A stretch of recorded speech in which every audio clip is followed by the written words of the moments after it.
Maman Mbote. Mbote papa. Comme vous avez il faut se présenter. Merci Mingi en tout cas. Comme on a maman Antoinette, mais batunyo so baby ngana comme maman assez amai. Maman assez amai. Oh lelo bimi. Na bimi na mai na libanda lelo. Bonne nouvelle à papa assez amai hier linga ko biba. Ba nouvelle eza kitoko. Biso no surtout toza libanda maintenant to na libanda. Bana libanda. To ye libanda. Ngai pe opesa ngai soki balobaka nini pona kota na assez amai na kende ko kutana na papa Ngwanda. Ndenge yo ye lelo na makambo yo lobi ya mutu ya oyo lobi wana lelo.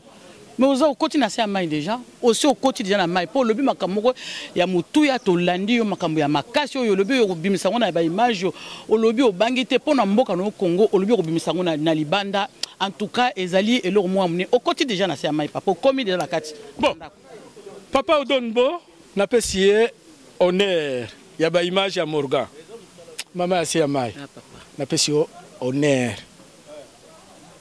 oyebi ya nini. Intégralité à interview à Papa Ngwanda, première interview na yo en exil, 2 heures. Na kolongola eloko moko te, na kobakisa eloko moko te. Interview ana, ezala oyo biso to benga ka les amis de Wechi, testament politique ya Papa Ngwanda. Na pesio, bolanda. Mama, esali yo nini? Ah, en tout cas papa, eza esengo mingi parce que na moni sikondo au bimi au yé pendant de ce qu'on moni pour comment bimisa makambo yo bimisa kato bomba kaliboso c'est que lelo lokolo bimisi yango eze sengo trop papa non eze sengo parce que to raison aso simate au bomba kapona ninte to ke kaka lokolo so bomba ki yango lelo aux conscience moko moni que non eza important bimisa ngo pour peuple congolais ayeba pour peuple congolais azala conscientiser na likambo wana pesa makamam ya mutu ya munene interview ya yo bomba ya papa honoré lelo eboko bimisa ngo pour peuple congolais ayeba ko bunda nini papa wana abundaka pona mboka pasi na mona pona mboka et puis pona ko lamusa peuple congolais so la muka yeba ke mboka na biso ezali occupé par les étrangers par les Rwandais par les occupants il faut conscience ya moto la moto et la muka à travers ko benga ya papa honoré ngwa na bilina ye oyo okobimisa no surtout oyebi esali combien d'années quel que soit ba année esali 17 ans depuis 99 yangwana balobaka. Quelle que soit la durée de la nuit, le soleil apparaîtra. Donc, lelo moyebimi, makambo interview à Papa Ngwanda et Kobima Papa Honoré Ngwanda Yanzambo. Ouais, Yanzambo. C'était pour la première fois à expliquer makambo, il y a un massacre à chrétien. Quand on a interviewé à lobby, naboya ki koloba. Pour la nini lelo la lobby quand on a interviewé na bino, boza na chance. Parce que je n'ai jamais répondu à ça, vous me donnez l'occasion. Pas vous me donnez l'occasion. Aujourd'hui, je décide d'en parler. Parce que cette question revient. Vous êtes les premières à qui je vais aborder ce problème à fond. D'abord, dans mon livre. Pas vous me donnez l'occasion. Aujourd'hui, je décide d'en parler. Parce que cette question revient. Vous êtes les premières à qui je vais aborder ce problème à fond. D'abord, dans mon livre.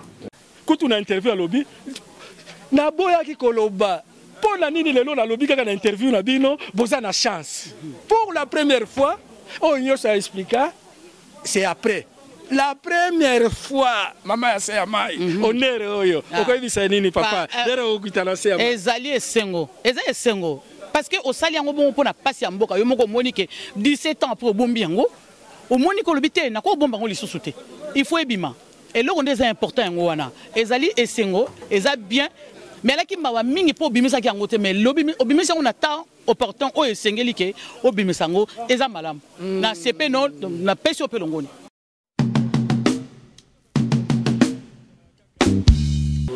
Bon maman batata bandeko ndenge zala kaka ezao ya bino Cyprien Wechi tozali awa na chaussée de Wavre numéro 223 et pas ya ndeko na biso ya lobby.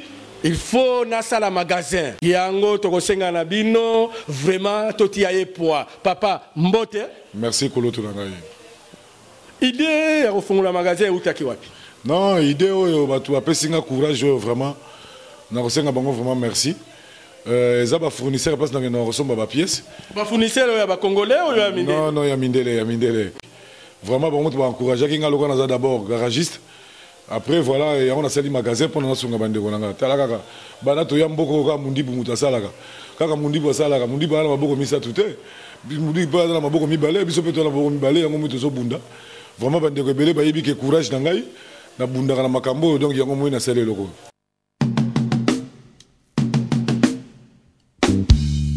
Mais comment expliquez-vous le fait que quelque part on vous ait affublé d'un sobriquet Terminator? Est-ce qu'on peut dire aujourd'hui qu'il était plus facile de travailler à côté de Mobutu en tant que conseiller présidentiel, conseiller spécial en matière de sécurité, sans aller au-delà, c'est-à-dire torture? Pourquoi vous a-t-on donné ce sobriquet finalement? Bien, c'est une question, bonne question comme vous posez. Et je vais vous dire une chose. Vous parlez de torture. Et vous liez ça au nom de Terminator. Non, oui, non, c'est bon, mais c'est bien. Moi, c'est la rumeur, c'est la réalité. Et je crois que là-dessus, je vais simplement vous répondre par une question. Voilà, justement, M. Vanda. Donc, pour aller dans le sens de mon collègue, oui. Comment vous arrivez justement à concilier aujourd'hui vos activités de pasteur et oui. Ce rôle de conseiller spécial à la sécurité pendant des années auprès du président Mobutu, qui vous a conduit peut-être, dans l'exercice de vos fonctions, à commettre certains faits que vous devez peut-être regretter aujourd'hui? Bien. Vous n'avez aucun cas de conscience? Non. Et je vais peut-être vous décevoir et vous surprendre. Je vous dis que je n'ai pas un seul cas de conscience en matière soit de torture, d'assassinat et tout. Je vous arrête. Vous n'avez... Parce que l'entretien est franc. Oui. Vous n'avez pas du sang sur les mains? Je n'en ai pas. Et je vais vous donner des faits. Je voudrais peut-être vous donner quelques points de référence. Peut-être que pour beaucoup de gens aussi. Vous savez, j'ai été chef des services de sécurité et de renseignement. Pendant 5 ans. D'un régime très autoritaire. Pendant 5 ans. De 85 à 90. Je vais vous dire que je suis dans les services depuis 72. J'ai travaillé sous l'administrateur général Mokolo, Seti, Atenda, Nkema et moi-même. Je vais vous donner une référence. La conférence nationale souveraine a eu lieu. Et dans cette conférence nationale souveraine, on a créé une commission d'assassinat. Vous avez suivi, il y a eu une commission d'assassinat. Cette conférence, au moment où elle se tenait, j'étais l'un des cibles principaux après Mobutu. L'un des cibles principaux. Donc, le président Mobutu n'avait pas de pouvoir pendant la conférence nationale. Vous le savez. Donc, nous n'avions pas autorité de pouvoir étouffer quoi que ce soit. La conférence nationale, la commission d'assassinat avait lancé un communiqué à travers toute la République que toute personne qui a des plaintes sur des hommes, un membre de famille qu'on a tué, qu'on a enlevé, qu'on a torturé, qui viennent le déposer à la commission de la conférence. Vous le savez, aussi bien que moi. Bien sûr. La commission de la conférence nationale a entendu des suspects et a arrêté à la fin, après audition des présumés coupables, a arrêté à la fin la liste des assassins. Bien sûr. Vous avez lu cette liste? Si vous ne l'avez pas lu, c'est une lacune. Il faut lire cette liste. Comme intellectuel, il faut le parcourir. Vous l'avez parcouru. Eh bien, si vous prenez la liste des gens qui ont été entendus, j'ai dit bien entendus, et des gens qui ont été retenus comme coupables, vous ne trouverez ni le nom de Mokolo, ni le nom de Seti, ni le nom d'Atenda, ni le nom de Nkema, ni le nom de Mbanda. Aucun nom de ces 5 qui ont dirigé les services depuis 72 jusqu'à 90 par la conférence nationale qui a lancé un appel à tout citoyen librement de venir dénoncer les gens qui ont été auteurs soit d'enlèvement, soit d'assassinat, soit... Alors, dites-moi, si j'ai été le Terminator, oui, celui qui a tué, celui qui a assassiné, celui qui a... Mais pourquoi il n'y a pas eu une seule famille qui est venue déposer la plainte? Parce que peut-être, enfin c'est une hypothèse, peut-être que dans la chaîne de responsabilité, votre nom n'est jamais apparu, parce que... Mais pourquoi mon nom apparaît ensuite? Excusez-moi, oui, je pose cette question, parce que votre nom est réapparu plusieurs fois Notamment quand on a parlé du massacre des chrétiens. Bon, parlons-y, arrêtons-nous là. Justement. Parce que vous parlez du 16 février, arrêtons-nous sur ce problème de massacre des chrétiens. Encore une fois, je crois que c'est un problème de la sous-information et aussi de manque de culture politique dans notre pays. Le 16 février, j'étais ministre de la Défense. Moi, j'étais ministre de la Défense. Le 16 février, c'était un dimanche. Le 14, c'était un vendredi. Et je parle ici, vous êtes intellectuel, allez consulter les archives. Au moment où je parle, parce que nous avons au moins eu une culture chez nous, on n'a pas fait comme des Rwandais, nous ne sommes pas partis avec les archives de l'État. Tout est resté sur place. Qu'on aille voir aujourd'hui dans les archives du gouvernement. Parce que je n'ai jamais répondu à ça, vous me donnez l'occasion. Pas vous me donnez l'occasion. Aujourd'hui, je décide d'en parler. Parce que cette question revient. Vous êtes les premières à qui je vais aborder ce problème à fond. D'abord, dans mon livre, que j'ai écrit, La transition aux Zaïre, le long tunnel. C'est parce que les gens n'aiment pas lire. J'ai abordé ce problème là-dedans. Et j'ai décrit cette journée du début à la fin. Je reviens simplement pour gagner du temps et me résumer. Le 14, c'était le vendredi. Il y avait réunion du Conseil des ministres. Le Premier ministre Ngoumous soulève le problème du projet de manifestation des chrétiens. La marche où l'opposition avait décidé de noyauter pour récupérer cette marche et faire des manifestations. Le Premier ministre demande au ministre de l'Intérieur, vous me suivez bien, j'espère, le ministre mais c'est dans le compte rendu du gouvernement. Vous pouvez, je vous renvoie au compte rendu du gouvernement qui se trouve dans les archives. Le Premier ministre demande au ministre de l'Intérieur, M. Boulamantou Mougnati, de superviser les événements, comme dans tout pays, parce que vous ne croyez pas que nous avions le fonctionnement comme dans tous les autres pays. Ici en Belgique, en France, que ce soit en Allemagne ou ailleurs, quand il y a les manifestations, ce n'est pas l'affaire du ministre de la Défense. Et croyez-moi, les ministres tiennent à leur parcelle d'autorité. Ce n'était pas l'autorité du ministre de la Défense parce qu'il ne s'agissait pas de la guerre. Il s'agissait bel et bien d'une manifestation. Le ministre de l'Intérieur, mon collègue Boulamandungu, a soulevé un point. Il a dit, nous n'avons pas assez d'effectifs de gendarmes. Si on peut m'aider à avoir un effectif supplémentaire, je lui ai dit en plein conseil qu'il me fasse la demande par écrit et je lui ferai parvenir, je donnerai les instructions au chef d'état-major général, le général Maele, de lui envoyer le nombre d'éléments dont il avait besoin. Et ça s'est arrêté là. Le 16 février, j'étais chez moi à Gombe. Et pour la première fois, je vais vous fournir ces détails en public. J'étais avec un ministre. Il n'était pas ministre à l'époque, mais il est aujourd'hui ministre de Kabila. Mais il était un homme politique de l'opposition qui était chez moi à la maison avec deux pasteurs. Nous sommes restés de 10 heures... Vous pouvez citer le nom? Je vais vous le citer. De 10 heures à 15 heures. Et on a déjeuné ensemble. C'est Kanza Thomas. Il était chez moi avec deux pasteurs. Les deux pasteurs se reconnaissent. Dont le pasteur Lessi, l'autre, je n'ai pas son nom en tête. Ils étaient là. Nous avons passé la journée ensemble. Et cette journée a été d'ailleurs pour moi une journée extrêmement importante. Parce que comme je vous disais tout à l'heure, nous n'arrivons pas à connaître ce qui s'était passé avant. Ce jour-là, j'étais comme l'élève. J'ai écouté Thomas Kanza presque pendant 2 heures me raconter. Parce que moi, j'aime me documenter sur le passé. Thomas Kanza m'a raconté comment la sécession katangaise a eu lieu. Comment il s'est battu jusqu'en dernière minute pour éviter la sécession katangaise. Et pour un petit détail de rien du tout, Tchombe n'a pas été reçu et il a pris son avion, il est parti et il y a eu sécession. Kanza est vivant. Comme votre cassette est une cassette de diffusion, il ne pourra pas me contredire. Il pourra écouter ça et il ne pourra pas me contredire.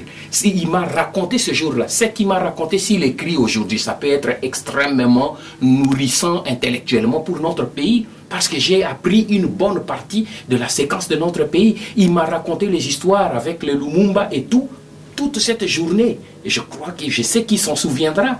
Et les deux pasteurs qui étaient avec lui. J'ai écouté, et en pleine conversation, il y a eu un appel vers les heures du midi, je crois. j'ai reçu un coup de fil et c'était le général Mayele qui m'avait informé pour dire mais monsieur le ministre, on vient de me dire, parce que même Mayele n'était pas sur le terrain. Il dit, monsieur le ministre, on vient de me dire qu'il y a eu des coups de feu à Matongé, parce que la population a brûlé un militaire à la foire à Lemba Fikine, et dès que les militaires qui sont à Matongé ont appris que leur collègue a été brûlé à Lemba Fikine, excités, ils ont tiré sur la foule. Alors je lui ai dit, laisse-moi, je vais demander à mon collègue. J'ai appelé Boulamandou Ngounyati. Je lui ai dit, mon cher collègue, est-ce que vous suivez la situation? Il dit oui, on vient de m'informer, je me rends sur place pour voir la situation. Et c'est lui qui fera le compte rendu de la situation des gens qui sont morts, parce qu'on parle de massacre.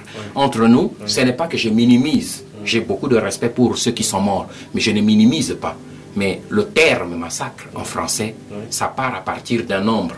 Nous n'allons pas faire de la comptabilité macabre. Non, mais il faut parfois le faire quand il s'agit de rétablir la vérité pour l'histoire. C'est pénible, mais il faut parfois le faire. Moi, j'ai le chiffre, c'était 6. 6 morts. 6 morts. Ça, le chiffre qui a été... réagiront. Ceux qui m'entendent réagiront, mais c'est le chiffre, et ça se trouve, ce n'est pas moi qui les donne.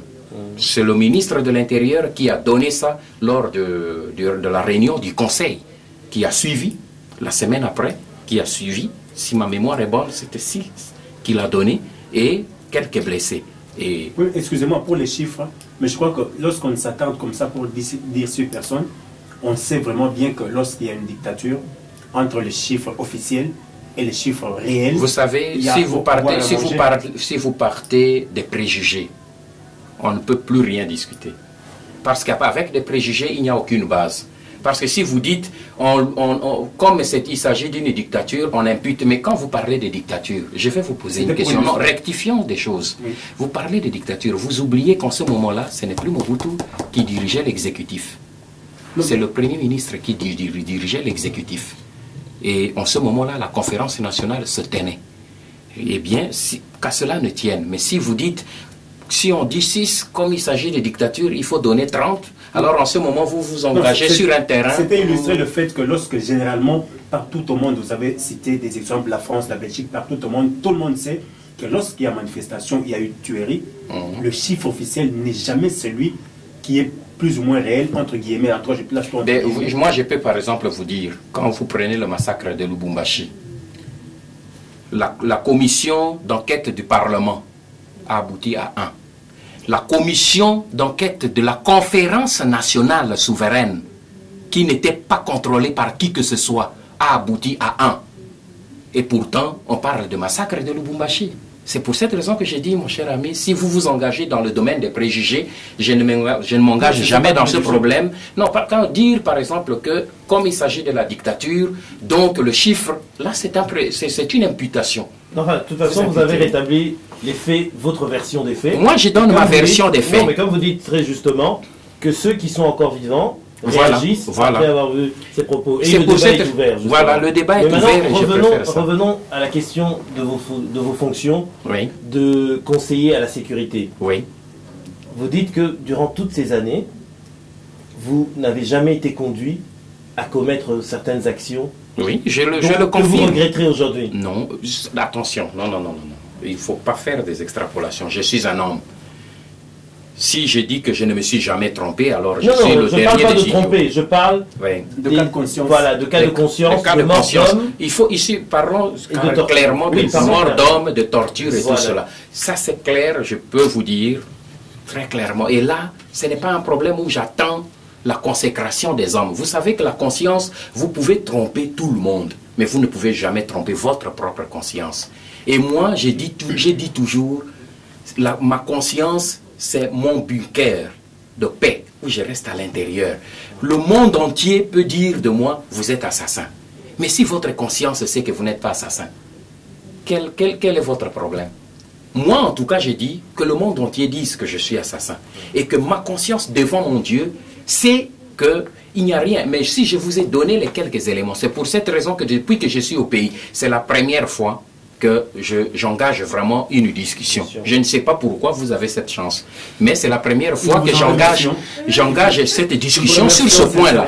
Sincèrement, parce que j'avais refusé de ne jamais engager des débats sur ce point, parce que j'ai estimé que ceux qui veulent rester avec leurs préjugés, qu'ils gardent leurs préjugés, mais moi, je garde la paix dans mon cœur, parce que je sais qu'il y a des gens qu'on applaudit aujourd'hui dans le monde, mais qui sont des véritables pourritures à l'intérieur. Ces gens-là, ils n'ont pas la paix quand ils dorment.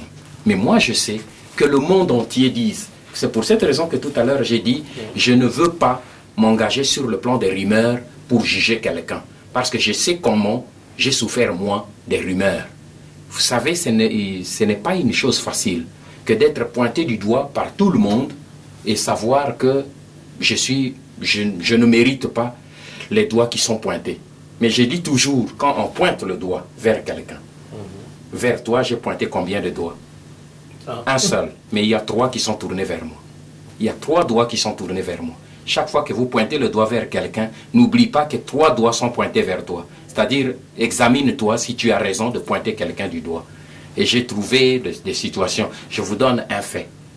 Je pars aux États-Unis pour une mission du chef de l'État,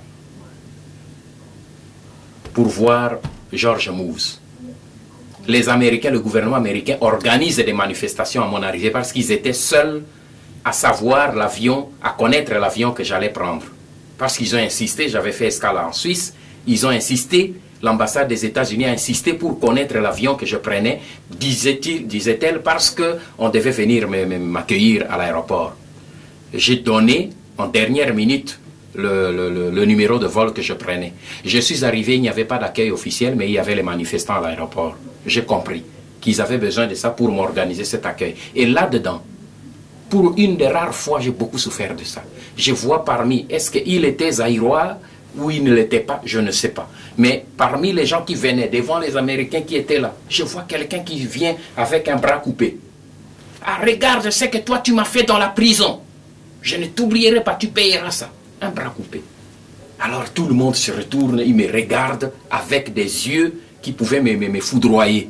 Pour dire alors cet homme c'est un véritable assassin. Et là mon fils était venu m'accueillir à l'aéroport. Il était là debout, il pleurait. Vous savez que ça fait mal. Très mal. Et cet homme je ne l'ai jamais connu. Et je l'ai regardé, j'ai dit que Dieu te bénisse. Et mon neveu qui était là avec mon fils, ils se sont renseignés. C'est quelqu'un qui n'avait jamais mis pied au Zaïre. Son bras a été coupé à Pointe-Noire pour le vol. Et de là, il est parti aux États-Unis.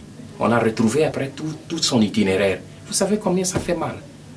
Et il vient parce qu'on l'a payé pour venir protester à l'aéroport. Voilà, je vous donne cette anecdote et je clôt. Peut-être pour en terminer avec ces cas de conscience, est-ce que Mobutu en avait?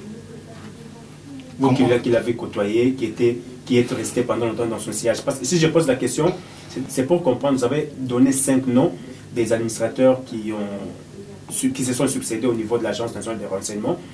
Et lorsqu'on parle aujourd'hui de tuer au Congo, on voit les pendus, les Kimba. Or, nulle part n'est inscrit que Mobutu a tué ces gens-là. C'est ça que je me fais comprendre. Je ne comprends pas bien, mais je vais vous dire ceci. Je vais vous donner mon témoignage personnel. Je vous ai dit que j'ai été engagé dans les services à ma sortie de l'université à la présidence en 72. Jusqu'au jour où j'ai quitté mon pays, eh bien, je n'ai évolué que dans ces différents secteurs. Mon cursus est là et vous l'avez donné au début. Je vais vous dire une chose. Pendant tout le temps que j'ai servi comme collaborateur des administrateurs généraux, je n'ai jamais entendu ni reçu l'ordre de tuer quelqu'un, ni par Mokolo, ni par Seti, ni par Atenda, ni par Nkema. Et moi-même, je n'en ai donné à personne de toute ma vie.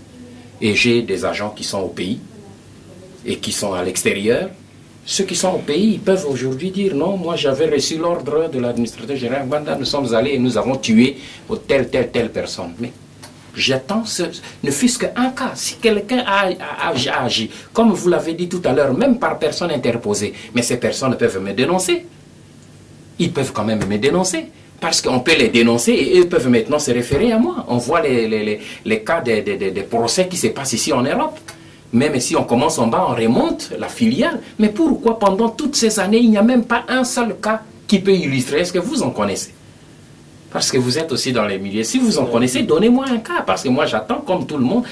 Pas comme tout le monde, mais moi, j'attends jusqu'ici qu'on me donne ne fût-ce qu'un cas. De voilà, dans telle famille, vous avez enlevé telle personne, vous l'avez tué, et cette famille a déposé plainte. La conférence nationale a lancé l'appel. Et jusqu'aujourd'hui, je ne connais pas encore une seule famille, et j'attends que quelqu'un me cite le nom d'une famille qui donne le nom d'un homme, de la femme, du mari, de l'enfant, qui a été exécuté sur mes ordres directement. Je n'en connais pas encore. Peut-être pour en terminer, revenons au cas de conscience de Mobutu, vous qui l'avez côtoyé pendant plusieurs années. Oui. Est-ce qu'il en avait un? Mais je viens de vous répondre. J'ai servi dans les services, je n'ai jamais reçu l'ordre de Mobutu d'exécuter X ou Y, jamais. Je vais vous donner un cas, parce que vous vous appesantissez sur ça. Vous savez que de poser plutôt la question à Tshisekedi, à Kibasa, aux gens qui étaient, n'est-ce pas, dans l'UDPS. Quand moi j'étais administrateur général, vous savez que ces gens-là qui étaient à l'UDPS à l'époque, ils étaient, chaque fois que le gouvernement prenait la décision de les reléguer, ils étaient à ma disposition. Ils étaient envoyés à l'intérieur du pays. Ils étaient tous envoyés à l'intérieur du pays, sous ma supervision. J'allais les prendre dans l'avion, la nuit. Tshisekedi est là. La nuit, je les prenais. On allait se retrouver à Kisangani.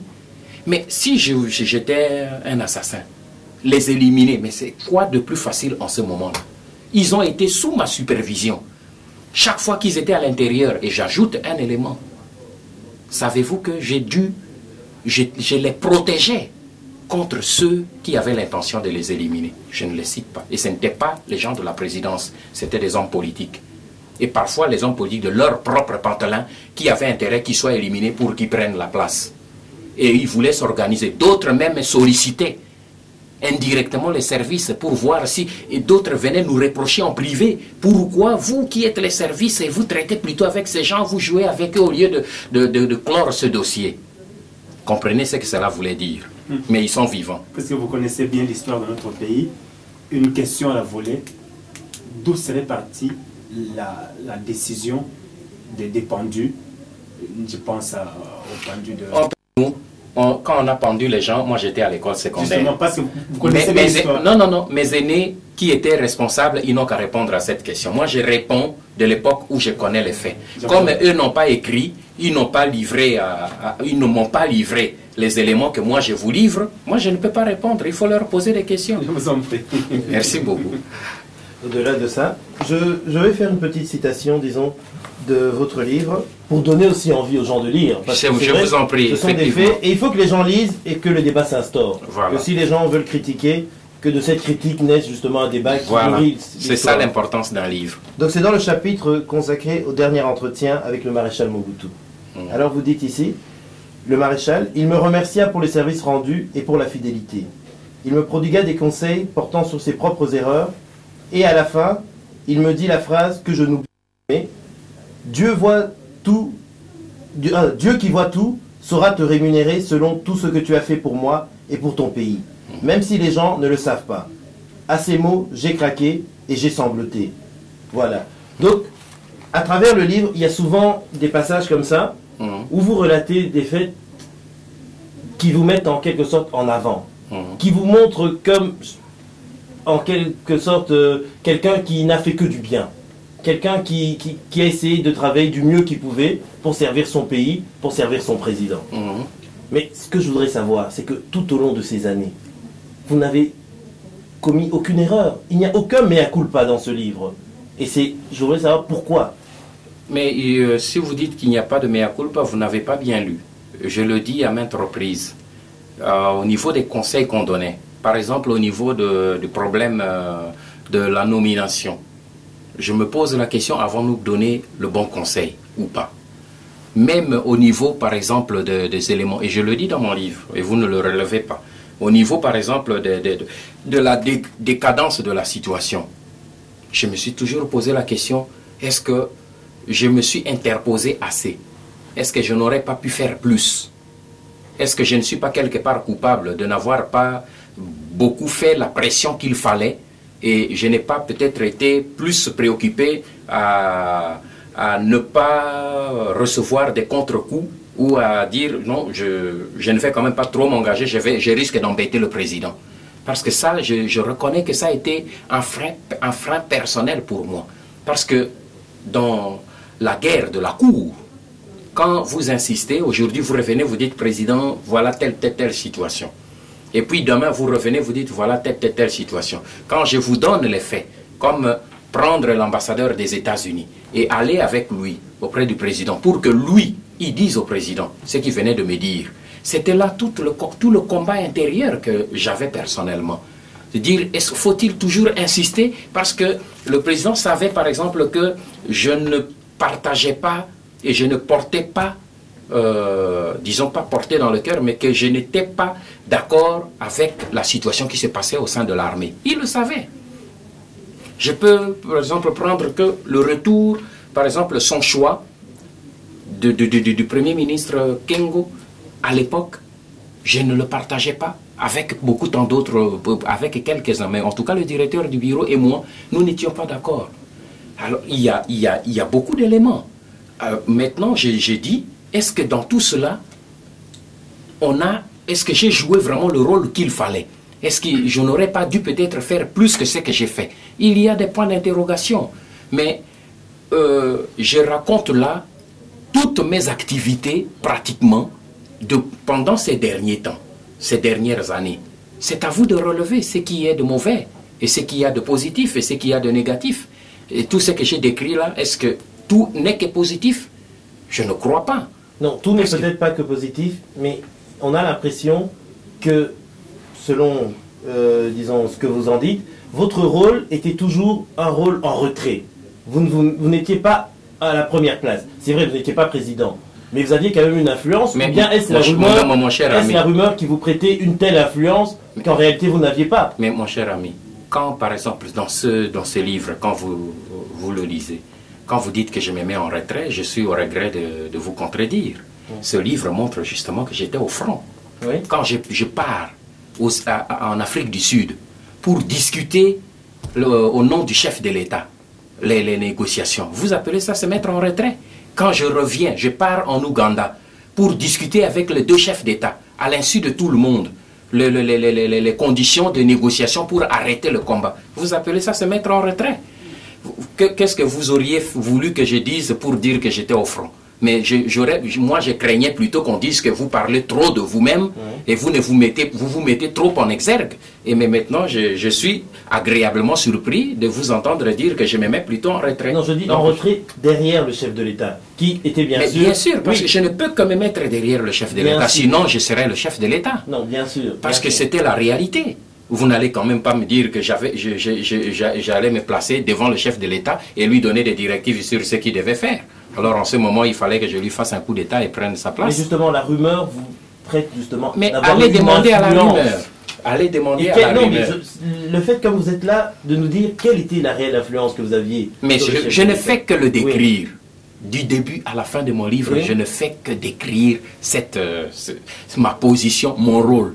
Quand je vous raconte les choses que vous ignoriez, je vous dis, j'ai été à Kampala, j'ai négocié avec Museveni, je suis revenu, j'ai reçu Aldo Ayelo, l'envoyé spécial de l'Europe pour les pays des Grands Lacs, que j'ai discuté avec lui, que je suis allé voir le président Eyadema, je suis allé voir Abacha pour discuter de l'envoi des troupes pour venir aider, que je suis allé avec Kamanda et Boboliko au sommet de l'OUA à Lomé, et que je suis parti que je suis venu en Europe pour voir les autorités françaises, que j'ai négocié avec Bill Richardson, encore une dernière tentative à Paris. Vous n'appelez pas, vous ne voyez, vous considérez que là je me mets en retrait? Non, mais justement, dans toutes ces actions-là, quelle est en général justement la part de l'influence que vous avez sur le président? Est-ce qu'il suivait la plupart vous avez la réponse dans le livre. Il suivait ce qu'il pouvait suivre et il ne suivait pas ce qu'il ne voulait pas suivre. C'est lui le chef de l'État.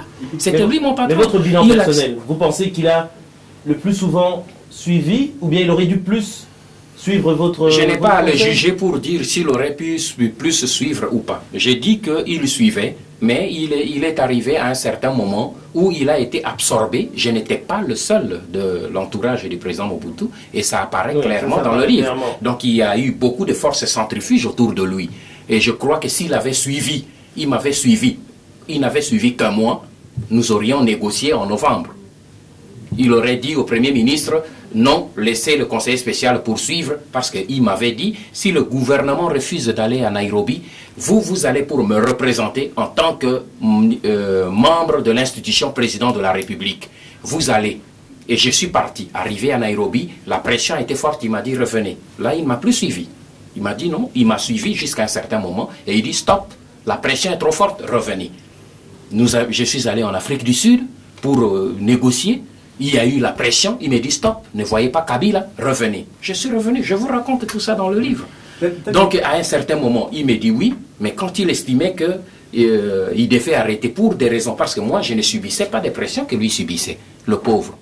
Il avait beaucoup de pressions, venant de toutes parts. Et beaucoup de ces pressions, je le relève, étaient dues au style de vie qu'il menait.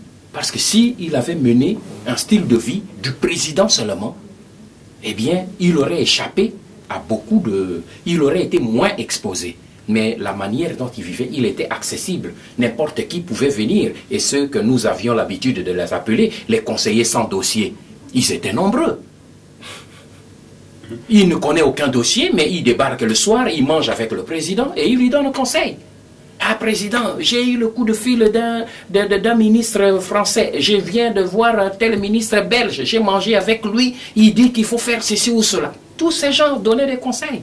Mais quand le président décide, c'était Mobutu et ses conseillers. Mais on ne voyait pas les conseillers occultes. Moi, toujours en parlant du livre que j'ai conseillé aux gens, je ne vous lance pas de fleurs, mais j'ai dit parce que je l'ai constaté. C'est peut-être pour vous une façon astucieuse de faire un mea culpa. Vous avez été objectif. Certains diront intantiné, certains diront à votre sens, mais j'estime que vous avez été relativement objectif dans votre livre. Et pourquoi lui, Mobutu n'a pas écrit? Est-ce qu'il n'a jamais pensé à ses mémoires? C'est une très bonne question. Je ne suis pas autorisé à révéler tous ces secrets, mais je vous dis, parce que là c'est l'histoire, je crois que si ma mémoire est bonne, c'était aux environs des années 75-76. Il avait commencé à écrire ses mémoires. Et il était très avancé, mais ses mémoires ont été détruites par l'accident de l'hélicoptère qui était tombé du côté du Kasaï, et ça a brûlé avec tous ses mémoires. Je crois qu'il s'est découragé, il n'a plus continué à écrire. Mais il avait commencé à écrire en ce moment-là. Mais malheureusement, ses débuts de mémoire ont été détruits par un accident d'hélicoptère, et après il n'a plus repris à écrire. Avec du recul, lorsqu'on essaie de juger son action, le règne de Mobutu, si d'aventure, en rêvant, il nous était donné d'amener Mobutu devant un tribunal, serez-vous prêt aussi à faire le même pas que lui? Mais vous avez vu déjà quelqu'un aller au tribunal de son propre gré? Je veux dire, mais si la justice m'avait amené au tribunal avec lui, je serais vous amener dans l'avenir? Pardon? Dans l'avenir. Mais je suis prêt. Pour quoi que ce soit qu'on veut me juger, moi je suis prêt. Si quelqu'un... Mais nous, je crois que nous aurons un jour un état de droit dans notre pays. Nous ne l'avons pas encore. Mais si nous avons un jour un état de droit dans notre pays, je crois que la justice est indépendante. Et si la justice tombe sur un cas pour dire non, Mbanda, vous êtes coupable d'avoir... vous avez commis un crime dans le tel ou tel secteur, mais la justice fera son travail librement. Parce qu'on n'impose pas la justice, nous sommes ici, vous et moi, dans un pays de droit. Et ici, ce n'est pas quelqu'un qui va se présenter à la justice pour dire est-ce que vous avez quelque chose contre moi pour me juger. Non. Ce sont les mécanismes normaux de la justice qui, une fois saisis de tel ou tel cas, qui enclenchent maintenant la machine. Et si un jour, on dise, voilà, il y a ça, moi je suis à l'aise. Mais comment on échappera à la justice? Ma dernière question pour terminer, oui. Avec du recul, êtes-vous mobutiste? Ou avez-vous été mobutiste? Mobutiste, oui. Être mobutiste, oui. C'est-à-dire que j'ai travaillé avec Mobutu, j'ai soutenu Mobutu, mais le nier, après tout ce que vous avez lu. Et puisque vous l'acceptez, ce sera ma dernière question. Quelque part, vous sentez-vous responsable de l'indigence que traverse la population congolaise aujourd'hui? Oui, oui, parce que j'ai été dans le système. J'ai été dans le système, je ne peux pas me débiner et dire que moi j'étais dans le système mais je ne suis pas responsable, ce serait irresponsable. J'ai été l'un des principaux collaborateurs du président Mobutu en tant que tel, je m'estime responsable dans tout le système. Ça c'est tout à fait normal, un homme d'État doit assumer son choix. J'ai choisi de servir Mobutu et de travailler à côté de lui jusqu'à la fin de ses jours et j'assume la responsabilité de ce qui a été fait. Ça c'est tout à fait normal. Et pour finir aussi, comment vous analysez la situation actuelle au Congo? Et vous-même, est-ce que vous prenez position dans le conflit actuel? Est-ce que vous êtes pour la rébellion qui sévit à l'Est ou bien alors plutôt pour la rébellion qui sévit au nord du pays? Je suis comme la philosophie, je suis nulle part. Je ne suis nulle part. C'est ma position. Des affinités plus particulières avec certains? Les affinités avec des hommes, je connais tout le monde. J'ai traité avec même ceux qui sont au pays, je les connais. Non, au niveau des idées, au niveau d'un soutien moral, peut-être pas un soutien non, voilà, ma position est très claire et je la donne dans le livre. Je suis persuadé que pour notre pays, la situation qui passe actuellement dans notre pays, elle ne peut pas être résolue par les armes. Et je dis dans mon livre, en citant un auteur assez célèbre, on peut prendre des armes pour le pouvoir par les armes, la baïonnette. On peut prendre le pouvoir par la baïonnette, mais on ne peut pas s'asseoir dessus pour diriger un pays. J'estime qu'aujourd'hui, le problème qui se passe dans notre pays n'est pas un problème isolé. Il faut d'abord bien me comprendre. C'est un problème global, régional. Et ce problème étant global et régional, il est à la fois aussi spécifique. Cela veut dire que d'abord, pour moi, je pense, pour ma part, que le nœud gordien de tous les problèmes que nous connaissons chez nous, c'est nos systèmes politiques respectifs. Que ce soit au Congo aujourd'hui, que ce soit en Angola, que ce soit au Rwanda, au Burundi, en Ouganda, à partir du moment où nous aurons mis sur pied des systèmes réellement démocratiques, nous aurons mis fin d'abord à l'exclusion. Parce que c'est une notion qui est antinomique avec la notion de la démocratie. Quand on fait la démocratie, on ne peut pas exclure. La démocratie, c'est le pouvoir par le peuple, c'est-à-dire chacun et tous, sans exclusion. Et chaque fois qu'il y a exclusion, ça crée des conflits et on retrouve les gens dans les pays voisins. Et les voisins utilisent maintenant les gens qui fuient chez eux, mécontents, on les utilise pour maintenant attaquer l'autre pays et vice-versa. C'est pour cette raison qu'en réfléchissant personnellement, je trouve que le problème fondamental, c'est d'abord les systèmes politiques dans nos pays africains, et particulièrement les pays de la région. Nous devons instaurer en Ouganda. Aujourd'hui, l'Ouganda est en train de se battre. Pourquoi? Parce qu'il y a la rébellion ougandaise au Soudan et au Zaïre. Donc, au Congo aujourd'hui, pour pouvoir le combattre, il faut maintenant monter une armée pour aller combattre ces rébellions. Les Rwandais, c'est parce qu'il y a des Hutus chez nous. Ils veulent venir les poursuivre. Mais ils les poursuivront jusqu'à quand? Ils sont majoritaires. Et chez nous, parce que nous avons le système d'exclusion, aujourd'hui dans notre pays, d'autres se retrouvent du côté de l'Ouganda et du côté du Rwanda. D'autres se retrouvent du côté de l'Angola. Parce qu'il y a l'exclusion en Angola, d'autres se retrouvent du côté du Congo et du côté du Rwanda et du Burundi. Vous voyez, c'est toujours ça. Mais à partir du moment où en Angola, au Congo, Kinshasa, au Congo-Brazzaville, au Rwanda, au Burundi, en Tanzanie, en Ouganda, il y aura des systèmes politiques réellement démocratiques. Il n'y aura plus de réfugiés politiques. Il n'y aura plus de fractions armées en dehors du pays. Déjà là, c'est une base qui fait qu'il y aura une paix à l'intérieur et ensuite les régimes politiques doivent se rassurer les uns les autres. Le Congo doit rassurer le Rwanda, le Burundi et l'Ouganda et tous ces 9 voisins avoir une politique de paix avec les 9 voisins. Et le Rwanda doit avoir la politique de paix. Mais le Rwanda ne peut pas avoir la politique de paix avec le Congo si à l'intérieur il exclut les Hutus qui se retrouvent au Congo. Il va les poursuivre chez nous. Et chez nous, il y aura réplique, il y aura toujours la guerre. La preuve, j'avais dit à Museveni et à Kagame, à Kampala, ce que je suis en train de vous dire, ça se trouve dans le livre. Ils ne m'ont pas écouté, ils ont fait la guerre, ils ont gagné la guerre, ils ont chassé Mobutu. Est-ce qu'ils ont la paix? Ils n'ont pas la paix. Aujourd'hui, leur ancien allié, Kabila, il est maintenant, on lutte contre eux. Pourquoi, quand vous cherchez, c'est toujours le même problème qui revient sur le tapis? Et si aujourd'hui Kabila part, demain un autre vient, Tshisekedi arrive demain, mais leur problème interne reste, ils vont accuser Tshisekedi d'entretenir les Hutus au Congo, il y aura toujours la guerre.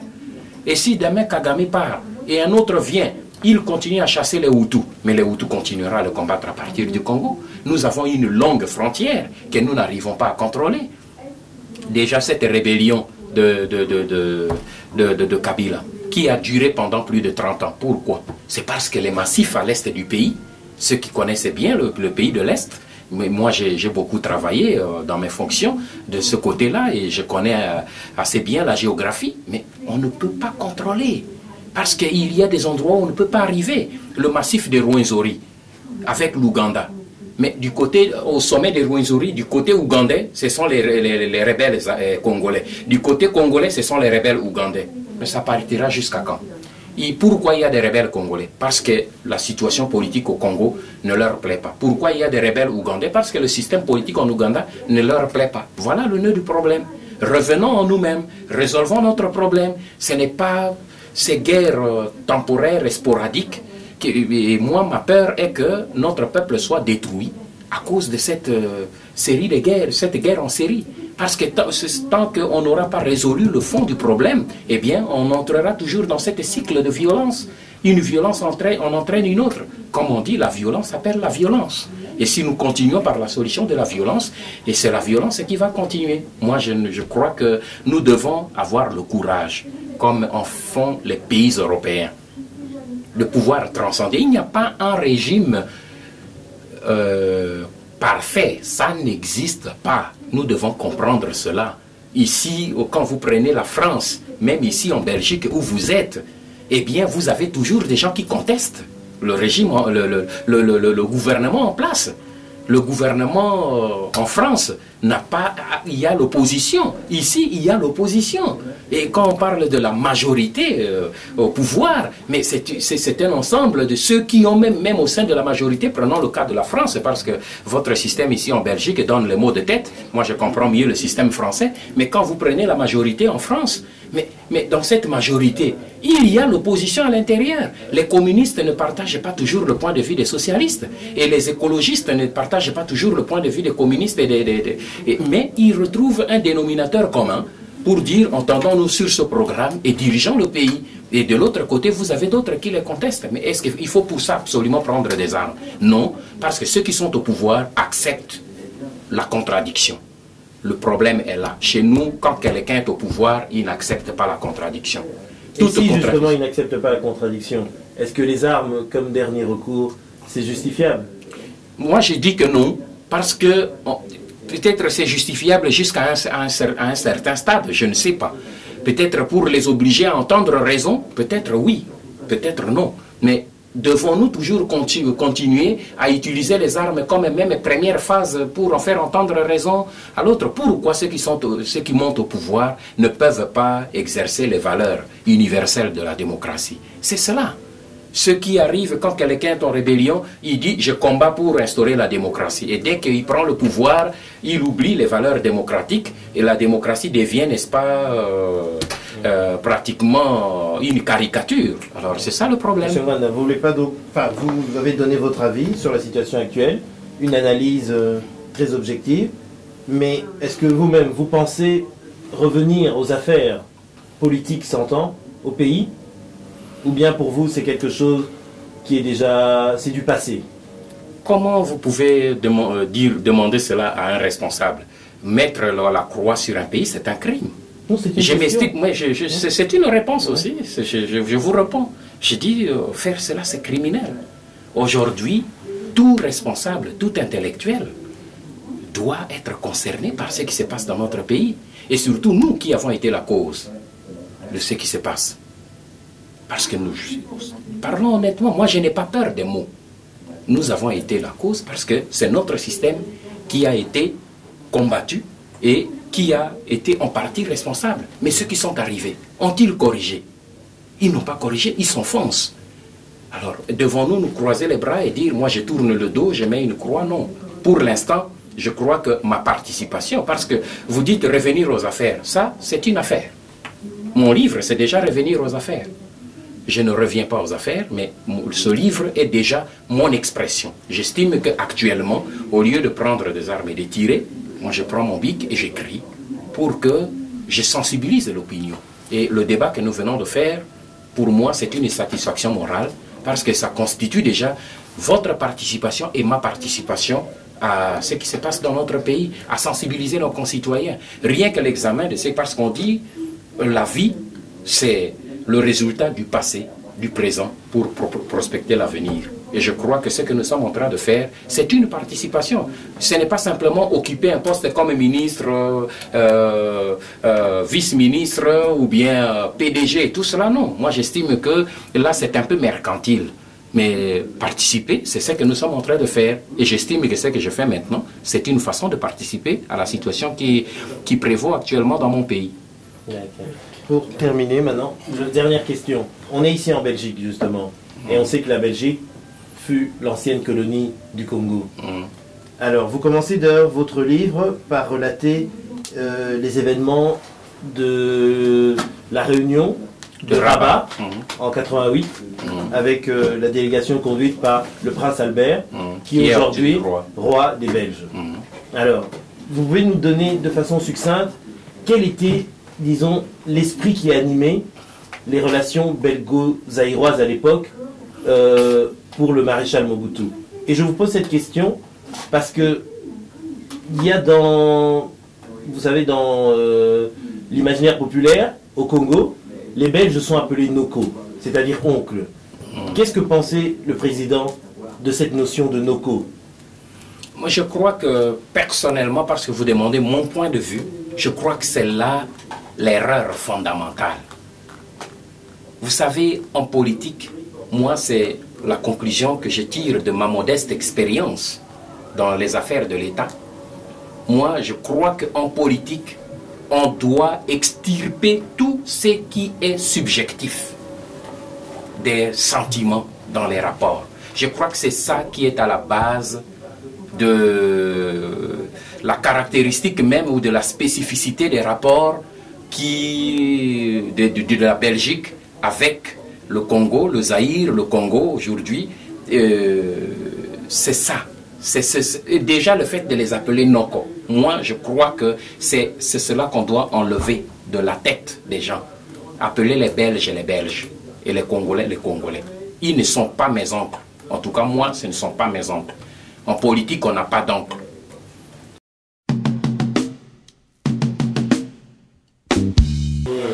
Mama batata bandeko ndenge zala kaka ezao ya bino Cyprien Wechi tozali awa na chaussée de Wavre numéro 223 et pas ya ndeko na biso ya lobi il faut nasala magasin yango tokosenga na bino vraiment totia ye poids papa mbote merci koloto na ngai idée ya kofungula magasin utaki wapi non idée oyo batu apesinga courage vraiment na kosenga bango vraiment merci ça ba fournisseur parce que na resomba ba pièce ba fournisseur ya ba congolais ou ya mindele non ya mindele vraiment bango to ba encourager kinga lokana za d'abord garagiste après voilà et on a sali magasin pour na sunga bande konanga tala kaka bana to ya mboko ka mundibu mutasalaka kaka mundibu asalaka mundibu ala maboko misa tuté mundibu ala maboko mibale biso peto ala maboko mibale yango muto zo bunda vraiment bande ko belé ba yebi ke courage na ngai na bunda kana makambo donc yango moyi na sele loko yango biso pe toye ko tia yo poids ngai force na ngai ezaka kaka micro yango tosengi na bandeko na biso soki boza na voiture toza na mécanicien na biso ba service nini ozo offrir na bandeko na biso na pièce d'abord na rotiango déjà na nous na prix ya malamu oza na facilité ya ko tuna pièce na lingala D'abord, il faut aider, on peut une explication facilement, on comprend le qu'on y yo pe nozo linga. D'abord, on a un mécanicien, donc tant qu'on a d'autres pièces, on peut se pièces que ça exact. Donc la pièce mon côté, on va changer et qui débrouiller, non. Ils ont la pièce moi ils ont exact, ce qu'on a eu au somba alternateur, n'a déjà alternateur ils ont la boyer, au somba démarreur, n'a déjà démarreur ils ont la boyer, n'a déjà voiture combien de kilomètres il y a ligne où il ligne la repère ça. Donc vraiment on a la certifié. Peu prix on a la bien pour la facilité qu'on s'exprimer. Bon, contrôle technique au Salaka. Oui, on a préparé la voiture pour qu'elle ait un contrôle. On a un ancien papier à contrôle. Tant qu'on a l'ancien papier à contrôle, on a pour voiture un contrôle. Ce qui pèse une acquisition, on a contrôlé le piné, on a le réglage des phares. Après, voilà, on a passé la voiture dans le contrôle parce qu'on a la plaque Z. On appelle la plaque Z. Oh, il y a ou bien Mayu? Il y a pas Mayu et Zalaraté. À part contrôle technique, et le qu'on au Sala? Non, on a un mécanicien, nous. Je suis un bon mécanicien. À part contrôle technique, déjà, tant que j'ai dans la voiture, on a déjà que je n'ai pas cherché mécano. Donc, ma boucle est allée. Quand il y a la presse à l'obraque, ma boucle est au sala. Voilà. Donc, il y a une sombre facture. Nakoya paye pas nayo ou bien na okende kaka na ndenge na ngamo. Non, ce qui est na ndenge na ngamo ko za la ba kokoso. Mais ce qui est pas na ngayo vraiment ko za la certifié parce que ma voiture est allée. Mais ça rappelle ba conseil wana. Voilà, la pesa ba conseil wana na bandeko. Vraiment ko ko so ba voiture yo mo te ce ko yebité. Luki ata ndeko ata na famille na yo, ndeko ya sala kata moi métier wana yebi ata mo mukie akoyi ko aider yo na tala ko tala kaka. Mais ça, quand yo mo bio na en Allemagne, na sommes ma voiture, ma voiture tout est pourri. Au lieu on a appelé le contrôle technique, on a 1500 € dans l'atelier, na carrosserie, on ne peut pas bon cela. Pour yeba kito yo moneka coque ça bien au démarrer voiture oye. Mais tant qu'on relaxe la contrôle, on a que tout est pourri. Après on tini na mboka kuna le bio tata moi sin dokio boé té. Ndeko so dans la poste ressemble ma voiture intéressé na muto ayebi musala. Muto ayebi musala ko tala la yo nyonso. Soka talelio akoyebso voilà somba soka biko somba te attention mon ngo za ko ngala mais ta sous scène ngo nyonso za ko pola ba rotule suspension des trucs comme ça voilà to comme une adresse c'est l'adresse 223 chaussée de Waf ce que oye okuta papa pona ko sukisa eloko nini na tuna kiyote ozana ngo na se ya motema po bande ko na biso bala dayo micro yango na sengi na bande ko nyonso bazolanda o ba kolanda image vraiment na kosenga na bango vraiment bo hésiter te boya o la facilité à s'exprimer pour la pièce o le bango na lingala et ko déranger yo te o expliquer ngai boro na comprendre borango do te zo balanga boro donc na koyeba donc na bien mutu nga zo luka boya donc oza besoin na facilité vraiment boya ebele boza na mutema mabete nek to zalaka ye kuna ko ya pièce nyango ya kosombela biso te biso zalaka ndengo na vraiment so za mutu atembe yaka o kuta ndeko no penza zawana. Bon maman, batata bandeko, na kosenga bino vidéo yo bo partager surtout bandeko na biso oya Belgique, soki ndeko na biso asali moi eloko to soutenir rien. Mikolo oyo na koleka na ba commerce ya bandeko na biso nyonso na Belgique, totia bango poids. Mokile tambola na mbongo. Soki bango bakoti simbongo. Jour to organiser quelque chose. Toye ko senga bango. Il faut tous aller na ba sponsor na biso. Pour tous aller na ba sponsor na biso, il faut bango basa la paix makasi. Na commerce lokola ba Western, lokola ba Bruxelles Airlines, il faut tous aller na paix na ba tuna biso. Damoni kuna papa Jacob bazo ya Jacob ye pe aye. Oui, le grand mécano GG. En tout cas, félicitations, vraiment. Oh, ils appellent ça la biso kolongo la biso son. Parce que en tout cas, à Bruxelles, Igo, mais les bosso tout le monde a vraiment que et là quoi biso moko ba kolo bana mboka pena ba congolais fongwami. Mais vraiment en tout cas papa to senga na ba congolais tout na kanisi vraiment il faut te soutenir yo.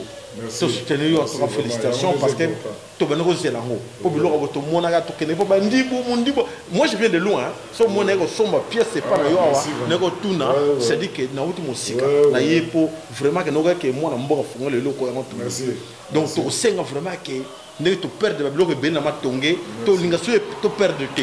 Donc c'est dit yo pe côté na yo tia série. Oui, oui ça to tia maboko. Donc c'est que c'est rien déjà ezali. Obi que to perdre ba biloko ebele na matonge kuna ba magasin ba nini nyonso mona Congo la préféré ake ne somme pas mundibu qui a somme pas ya yemuna na Congo berer wana anti valeur to boya ngo na préféré vraiment cette année ici Nous sommes en voiture. Comment les belles bandes en voiture. Mais comment on nous nous sommes là pour nous dire comment thème ma banque ta thème moi qui ndoki. Il faut pas que nous mbalo yo to conscience côté la biso. Nous que autres kana ba voiture na ba contrôle technique na ma conduite tout ça. Ça contrôle, tout ça la jante, tout ça la pneu, géométrie et tout avec plaque Z. Oh là là, ça c'est très bien. Donc la voiture est dérangée bango, vous voyez pas la main à réparer. Donc on a préparé voiture à client. Et pour les contrôles techniques sans problème. Ça c'est vraiment très bien. Moi je pense qu'il faut te soutenir. Nous sommes obligés. Nous sommes obligés de soutenir pour vraiment pour la mboka pour la mboka la biso et puis pour la communauté la biso. C'était vraiment pièce. Voilà. Pièce tout les alliés à marque Nyon sur la voiture les alliés. Et ah vous adressez une sous les alliés chaussée. La chaussée de Wavre 223. 223. Donc je crois que go au moni place il faut vraiment comme ça bandeko. Vraiment sur l'accès auquel nous préféré au côté mon pas à mundi beaucoup bien et pas à mutu mususu on a comme na mutemo mabe. Faut te soutenir vraiment ndeko na biso je crois que n'importe ce qui on est comme Koloba par rapport nango hein. Je vois il go de Bruxelles yo mo ebika. Ah depuis ça. Bon c'est pas moi personnellement la CPL. Biso je à la chaussée de Wab. Tous les gars awa. Oui, Nzela Palais. Nzela Palais, Nzela hôtel Marata Momuke. Donc Jaco a tout dit, je pense que Jaco a levé tout. Ouais. Donc soutenir. Il faut obligé de soutenir ndeko na biso. Pour te soutenir sur nani, pour jamais monter nous soutenir, même à la première ndako na yo, jamais on va matanga, jamais on sera ni dossier. Il faut te soutenir si cannabis au monde. Comment le système moi surtout ma mère, on va comment on pousse. Ah, on va expliquer au pièce là sur la lingala. Voilà. Et puis on a vu là expliquer, parce que ça mécanicien, oui, ça va boyer, ça la boyer, pas la boyer. Comme font les Arabes, tu veux dire. Ben oui, oui. Tu comme une lutte, tu comme une lutte, on a que tu bunda pour la mboka, tu bunda pour la mentalité. Tu as changé mentalité. Tu changer mentalité, il faut soutenir une déco. Donc, on va la certifier parce que nous sommes les alliés. Donc, préparation, il y a un contrôle technique des alliés, changement de pneu des alliés, jante des alliés, tous les alliés, vraiment, on va la décider. Ce qui nous donne la voiture, le numéro des alliés, image, numéro, email, vraiment, réglage à ma phare et tout, géométrie, tout est bon. Donc vraiment. Donc, mon travail, ticket le carpe, côté contrôle technique. Ah ben ça c'est très bien, ça c'est très bien. Ça c'est très bien. Moi je pense que vraiment bon. Non, tu moni place, vraiment, courage. Non, merci, vraiment, merci. Bonjour. Oh, bonjour, Ndeko. Ça va Ça va la grande. Vous allez bien? Ouais, bon Ndeko. Ah, ça va. Bon, on a besoin de mafuta, donc huile pour la diesel. Ah, huile 10-40. Oui, pour la diesel. Oui, 10-40 c'est bon. Et puis, il y a pour la essence aussi. Ah, ok. Oui, pour la voiture. Oui, on a proposé 5,40. On a permis ici. Oui. On a proposé 5,40 parce que ça est hyper léger. Ok. Oui. D'accord. Ah, mais. On a 5,40. Merci. Ma voiture, elle consomme beaucoup. Qu'est-ce que je dois faire? Ah, il y a des produits pour ça, pour nettoyer les injecteurs, comme celle-là. On a ces produits pour nettoyer les injecteurs. Donc si vous mettez ça dans le réservoir, et ça va vous aider. En fait, nous avons besoin de pour l'antigène. Donc, le droit climat a changé. Donc, les produits ont changé. Ça s'appelle la concentrée. Concentrée, ça va bien parce que... Ah, il faut qu'on mélange quoi. Oui, il faut mélanger, pour les concentrer, vous allez très bien, parce que pour 5 litres, là on fait 5 litres. Nous sommes dans la bidon à 25 litres, on dilue à mon amaï, et vous allez 25 litres. Oh. Donc, il y a moi qui va aider. Alors, bisous, tous à concentrer. Tous à concentrer. Oui. Ok, ça va. Tous à concentrer. Merci. Et ça va bien. Ouais. C'est bon ça. Ça, c'est bien. Attends là-bas, contact, il n'y a pas de souci. Ah, d'accord. Ok, tout là-bas, contact. Ouais. Pardon, vous partagez la vidéo. Bon partager.